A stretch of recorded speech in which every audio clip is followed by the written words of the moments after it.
Hello everyone, how are you beta? I hope all are you fine. Welcome to my channel KR Vision Classes. In this video, we will discuss the class 8 chapter force and pressure. So what are the topics we will discuss? Let us move to the topics. Some examples of everyday life related to the force, definition of force from these examples, and some more examples of the force we will discuss in this video. Forces are due to interaction and exploring forces. So let us explore the force by covering these topics. So let us move to the topic. So now let us move to the topic. Before going to the topic, we will recall some topics from class 7. Class 7 में कुछ चीजें हमने सीखी. In class 7 you have learn how the object moves. आपने motion chapter के अंदर सीखा कि कोई ऑब्जेक्ट कैसे मूव करता है, डिस्टेंस क्या होते हैं, डिस्प्लेसमेंट्स क्या होते हैं, ऐसी बहुत सारी टर्म्स आपने मोशन चैप्टर में सीखी. You also know that a moving object like a ball, अगर एक बॉल मेरे पास है, स्लोज डाउन हो जाती है अगर हम उसको किक कर रहे हैं, फुटबॉल को किक करते हैं, ठीक है, या हॉकी प्लेयर हॉकी से बॉल को, हॉकी स्टिक से बॉल को क्या कहते हैं, किक करता है एक तरीके से. And also changes the direction. अगर मैं इस बॉल को इस डायरेक्शन में डाल रही हूँ तो ये अपनी डायरेक्शन में क्या कर रही है, एक तरीके से डायरेक्शन को चेंज कर रही है. तो यहाँ पर हम ये चीज इसलिए बताना चाह रहे हैं कि आपने कभी आपको सोच के आश्चर्य हुआ या आपको सोच के ऐसा लगा कि कोई भी ऑब्जेक्ट स्लोज डाउन कैसे हो रहा है या फास्ट कैसे हो रहा है या अपनी डायरेक्शन कैसे चेंज कर रहा है. तो चलिए इस राज को जानते हैं. आगे के एग्जांपल्स के थ्रू हम अपने एग्जांपल्स के थ्रू इन चीजों को पढ़ेंगे अच्छे से, जिसमें हम देखते हैं कि कुछ ऑब्जेक्ट्स में कैसे कैसे हम मोशन कर सकते हैं. Let us recall some examples of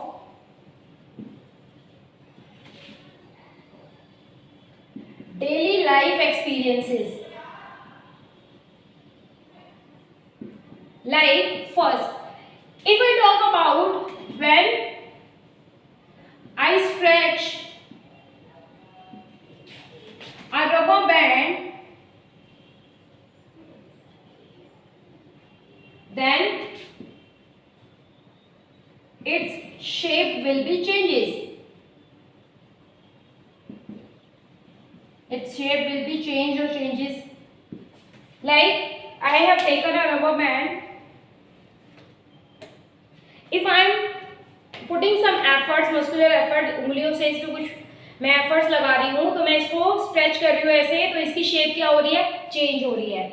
उसके अलावा देखो, एक अगर आप क्रिकेट खेल रहे हैं तो अगर आप कोई फील्डर है तो वो बॉल को ऐसे कैच करता है, तो कैच करने पे वो अपने हाथों की मसल से या हाथों की हेल्प से मस्कुलर एफर्ट्स लगाता है, जिससे वो बॉल रुक जाती है. ठीक है. उसके अलावा बहुत सारे एग्जांपल्स हैं. जैसे मेरे पास ये एक एक्सरसाइज मस्कुलर पुलर है. ठीक है. अगर मैं इसको ऐसे स्ट्रेच कर रही हूँ, कंप्रेस कर रही हूँ, ठीक है, मस्कुलर एफर्ट्स लग रहा है, तो इसकी शेप चेंज हो रही है. समझ गए आप अच्छे से. उसके अलावा देखो बहुत सारी चीजें हैं बेटा. जैसे ये एक मेरे पास रस्सी है, ठीक है, इस रस्सी के ऊपर मैं इसको से स्ट्रेच कर रही हूँ पूरा, तो भी मैं क्या हो रहा है, ये स्ट्रेच करने से या इसको ऐसे कंप्रेस करूंगी तो कंप्रेस करने से भी इसमें कुछ ना कुछ चेंजेस हो रहे हैं. तो ये सारे एग्जांपल्स या फिर बहुत सारी चीजें ऐसी हैं. जैसे मेरे पास ये एक मोबाइल स्टैंड है. यूजुअली हम मोबाइल को रखने के लिए करते हैं, बट अगर मैं इस पे एफर्ट्स लगा रही हूँ कुछ भी, तो इसकी शेप चेंज नहीं हो रही है. मार्कर है मेरे पास, मार्कर पे मैं कुछ एफर्ट्स लगा रही हूँ तो शेप चेंज नहीं हो रही है. ठीक है. ये बॉल अगर रेस्ट में रखी हुई है और मैं इस पे किक कर रही हूँ, या हॉकी प्लेयर हॉकी स्टिक से मतलब किक करता है, तो वो बॉल रेस्ट से मोशन में आ जाती है किक करने से. तो ये कुछ हमारी डेली लाइफ के एग्जांपल हैं, जिनसे हमें ये पता चलता है कि कुछ एक्शंस हो रहे हैं हमारे पास. ठीक है.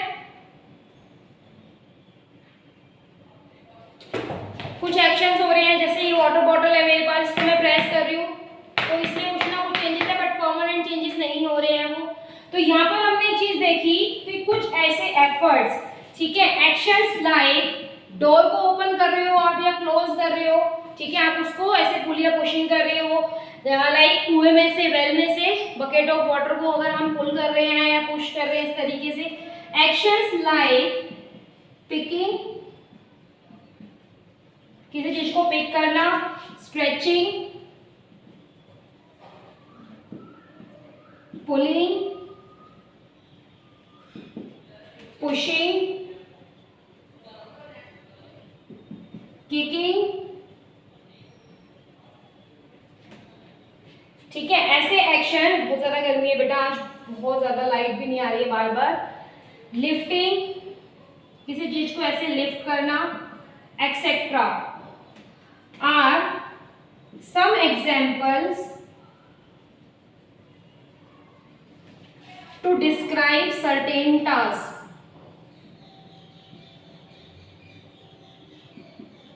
ये कुछ ऐसे एफर्ट्स हैं, कुछ ऐसे एग्जाम्पल्स हैं जो हमें साइंस की एक टर्म को डिफाइन करने में हेल्प करते हैं और उस साइंस की उस एक सर्टेन टास्क को डिफाइन करने में हेल्प करते हैं। और इन सब एग्जाम्पल से आपने सीखा होगा कि वो टास्क या वो टर्म कौन सी है, उसे हम फोर्स कहते हैं। So let us do the definition of force. अच्छे से कॉन्सेप्ट को पढ़ो, बहुत इजी है, क्योंकि फोर्स का कॉन्सेप्ट आजकल तो लाइक 5th क्लास में ही स्टार्ट हो जाता है। सब बच्चों को बेसिक कॉन्सेप्ट्स पता होते हैं 5th क्लास से ही कि फोर्स क्या होती है। ठीक है, फोर्स को हिंदी में बल कहते हैं, प्रेशर को दबाव कहते हैं। जो हिंदी मीडियम के बच्चे हैं वो भी देख सकते हैं इस वीडियो को अच्छे से। फोर्स, एनी पुश और पुल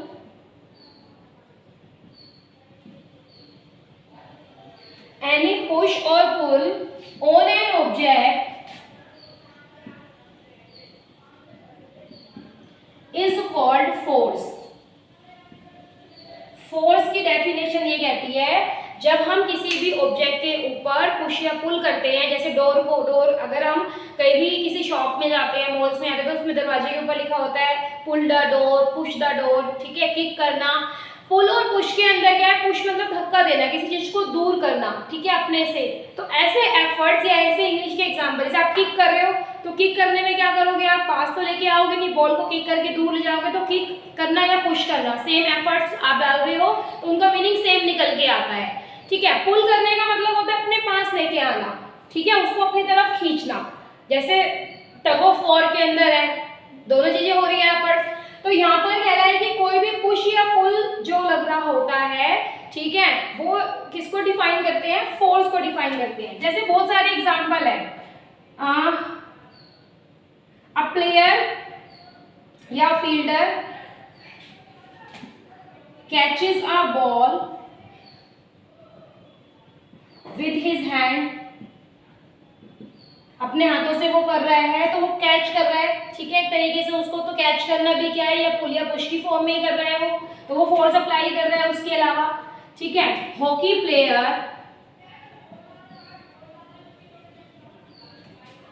kicks a ball, hockey ball की बात कर रहे हैं यहाँ पे हम। ठीक है, बाय अप्लाइंग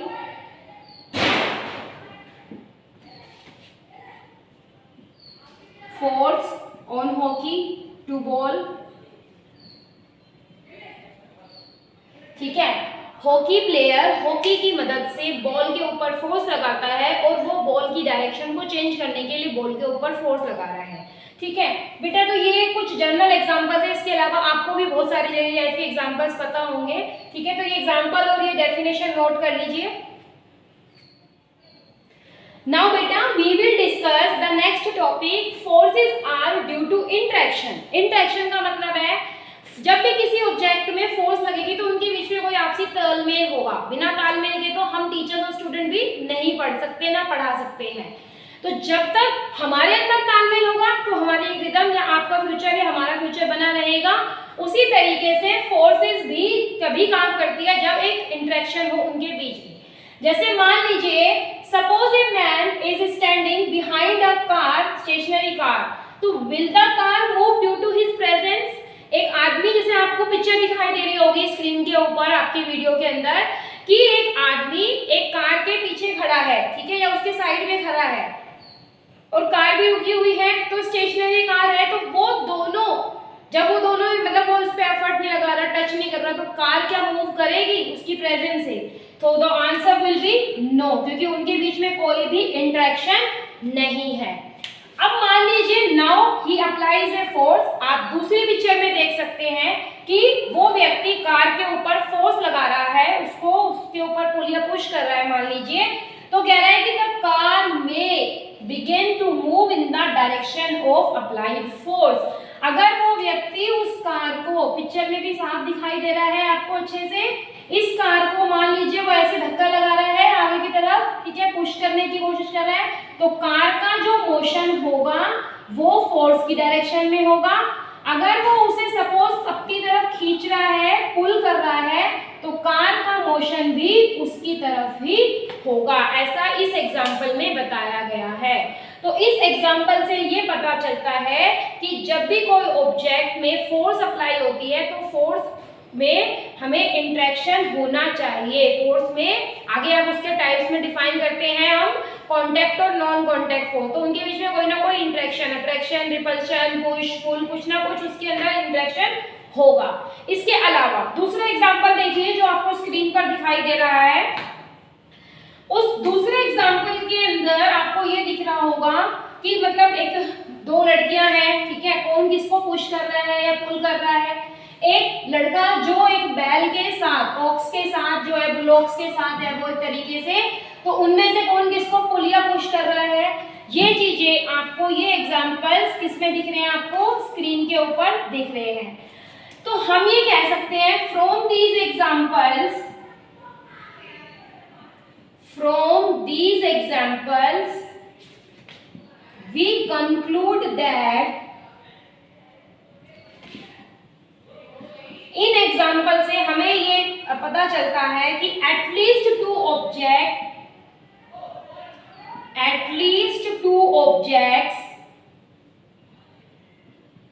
कोई भी दो object must interact for a force, must interact for a force to come into play. यदि कोई भी फोर्स कम इनटू प्ले का मतलब यहाँ खेलने वाला नहीं, ये ऑब्वियस सी बात है, सबको पता है कि जब भी किसी ऑब्जेक्ट पे फोर्स एक्ट करती है या फोर्स उसके अंदर आने वाली है एक तरीके से, तो दो ऑब्जेक्ट को एक दूसरे के कांटेक्ट में होना चाहिए, चाहे वो डायरेक्ट कांटेक्ट हो चाहे इनडायरेक्ट कांटेक्ट हो। अब आप कहेंगे मैम नॉन कांटेक्ट फोर्सेस में तो कांटेक्ट में नहीं होती, वो भी कॉन्सेप्ट को आगे से, मतलब यहाँ कांटेक्ट वर्ड का मतलब इंटरेक्शन करने से है, ठीक है। जैसे रिपल्शन भी अपने आप में एक इंटरेक्शन होता है, रिपल्शन में कोई दो ऑब्जेक्ट टच नहीं करते लेकिन उनके बीच में कोई ना कोई तालमेल भी बना रहता है, कोई ना कोई रिलेशनशिप उनके अंदर इंटरेक्शन होता है, ठीक है। तो यहाँ पर हमने सीखा कि फोर्सेस को करने के लिए हमें इंटरेक्शन होना जरूरी है। नेक्स्ट टॉपिक अब हम पढ़ेंगे एक्सप्लोरिंग फोर्सेस। आपकी बुक के अंदर इन चीजों से रिलेटेड बहुत सारी सिंपल एक्टिविटी दी गई है, आप उन एक्टिविटी को खुद परफॉर्म कर सकते हैं एनसीईआरटी की बुक में। जैसे 11.2 एक्टिविटी में या 11.1 में स्टार्टिंग में दे रखा है कि कौन सा ऑब्जेक्ट पे फोर्स लगाए या पुश या पुल कर रहे हैं, दोनों हो रहा है, ठीक है, तो वो एक चार्ट टेबल बनी हुई है, आप उस तरह की सिंपल एक्टिविटी को परफॉर्म कर सकते हैं, ठीक है। यहाँ तक समझ में आ गया। अब देखो what do you understand from these examples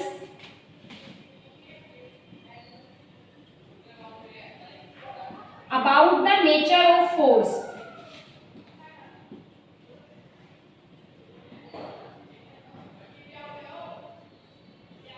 यदि हम फोर्स के नेचर की बात करें तो हमने जितने भी एग्जाम्पल देखे, आपने जो भी एग्जाम्पल देखे, आप वीडियो को थोड़ा सा रिवाइंड करके भी उन्हें याद कर सकते हैं, ऐसे ही सिंपल एग्जाम्पल या बुक खोल के भी आप इस वीडियो को देख के कंटेंट को पढ़ सकते हैं।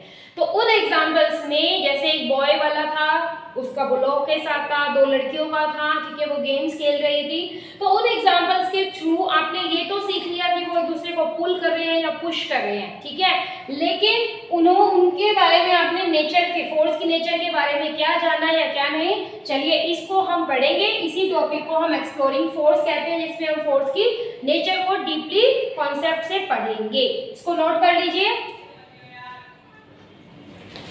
सो in this topic exploring forces में हम फोर्सेस की नेचर के बारे में जानना चाहेंगे और उसके लिए हमें कुछ चीजें पढ़नी पड़ेंगी, जैसे forces applied on an object. आपको ये पिक्चर दिखाई दे रही है, इसके अलावा आपको आपकी स्क्रीन पर भी पिक्चर दिखाई दे रही होगी, जिसमें 2 बच्चे एक बॉक्स को, ठीक है, एक ही डायरेक्शन में, मतलब एक साथ मिलकर ऐसे पुश करने की कोशिश कर रहे हैं। तो उनको मैंने 2 एरो से दिखाया कि अगर एक ऑब्जेक्ट पे, एक इस ब्लॉक के ऊपर या बॉक्स के ऊपर कोई भी पर्सन फोर्स लगा रहा है F1, दूसरा पर्सन F2 लगा रहा है, लेकिन डायरेक्शन सेम है।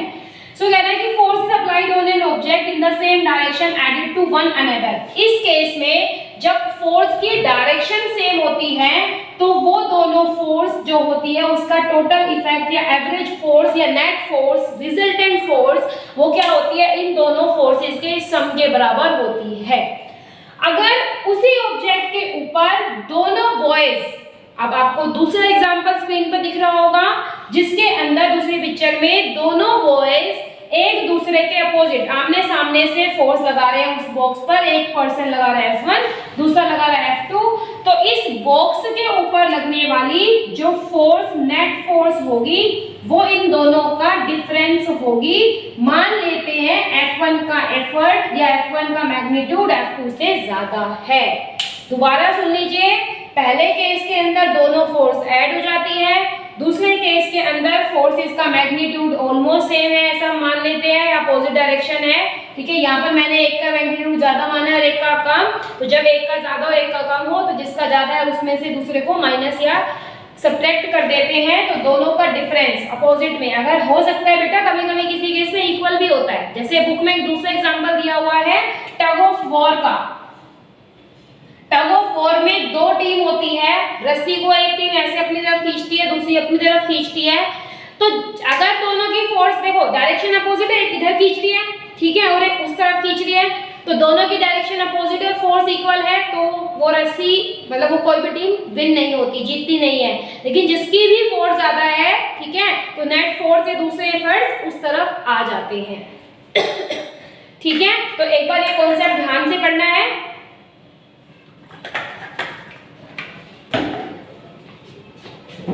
इसके अलावा फोर्स के अंदर ये सारे कंटेंट आपकी बुक के अंदर एनसीईआरटी में दिए गए हैं। बहुत इजी वे में मैंने ये नोट्स या आपकी जो कंटेंट है वो प्रिपेयर किया है ताकि हर बच्चा उसे इजीली पढ़ सके।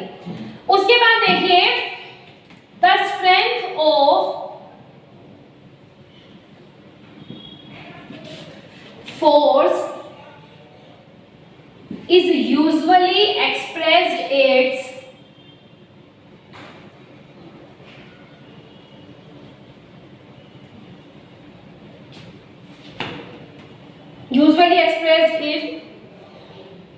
by its magnitude, by its magnitude। हमने फोर्स में 2 बातें की हैं बेटा, एक हम मैग्नीट्यूड की बात करते हैं और यहाँ पर देखो हमें फोर्स की डायरेक्शन भी बतानी है, जैसे इस वाले दोनों एग्जांपल में कि किस डायरेक्शन में फोर्स लग रही है, कितनी फोर्स लग रही है, वो उसकी स्ट्रेंथ क्या बताती है, मैग्नीट्यूड। मैग्नीट्यूड का जनरली मतलब होता है, जहाँ भी हम मैग्नीट्यूड पढ़ते हैं, किसी चीज का रिजल्ट। कहने का मतलब है जैसे किसी बच्चे के 10 में से 9 मार्क्स आए तो 9 एक नंबर, एक न्यूमेरिकल वैल्यू है, एक रिजल्ट है। जो नंबर या न्यूमेरिकल वैल्यू होती है वो उसकी स्ट्रेंथ कहलाती है, उसे ही हम उस कंपोनेंट या फिजिकल क्वांटिटी का मैग्नीट्यूड कहते हैं। तो 9 क्या है आपके पास, मैग्नीट्यूड ऑफ द मार्क्स। किसी पर्सन की एज 21 ईयर्स है, 20 ईयर्स है, तो 20 या 20 ईयर्स अपने आप में एक नंबर, एक रिजल्ट है, किसके लिए, एज के लिए, तो वो एज का मैग्नीट्यूड होगा। तो मैग्नीट्यूड जो होती है वो किसी भी नंबर से रिप्रेजेंट होती है, रिजल्ट से, या उसकी स्ट्रेंथ कह लीजिए। तो फोर्स के लिए आपने देखा कि इसमें फोर्स लग रही है, मान लीजिए मैं फोर्स अप्लाई कर रही हूँ इधर 5 न्यूटन का और इधर 10 न्यूटन का, ठीक है। तो फोर्स इन दोनों में ऐड होगा, टोटल कितनी फोर्स लगा रहे हैं मिलकर वो 15 न्यूटन की। समझ गए? यहाँ पर क्या है, डिफरेंस जो बड़ा होगा उसका डिफरेंस ले लेते हैं हम, ठीक है। तो यहाँ पर भी फोर्स क्या है, उनके डिफरेंस के इक्वल आ जाएगी। तो फोर्स में 10, 5, 12, 15 ये जो भी वैल्यू है वो वैल्यू क्या है, उसका मैग्नीट्यूड है। उसके अलावा वो कैसे पुश या पुल की फॉर्म में है, अट्रैक्शन या रिपल्शन की फॉर्म में है, कैसे वो फोर्स लग रही है, तो वो उसकी डायरेक्शन है। तो यहाँ पर हमारे पास एक्सप्लोरिंग फोर्स में नेचर का मतलब है उसकी किस डायरेक्शन में वो प्रॉपर्ली फोर्स अप्लाई हो रही है, ठीक है। तो यहाँ से आपको एक नई चीज आपको सीखने को मिलती है इन दो कॉन्सेप्ट्स के थ्रू कि फोर्स को डिफाइन करने के लिए we need the magnitude as well as direction. To define the force we have to calculate या टू फाइंड मैग्नीट्यूड, या भी रिक्वायर भी कर सकते हो आप, as well as its direction. Force के लिए ये दो चीजों की जरूरत होती है। इफ वी चेंज, यानी कि फोर्स के पास दो कंपोनेंट या दो बेटे हो सकते हैं, ठीक है। एक का नाम है मैग्नीट्यूड और दूसरे का नाम है डायरेक्शन।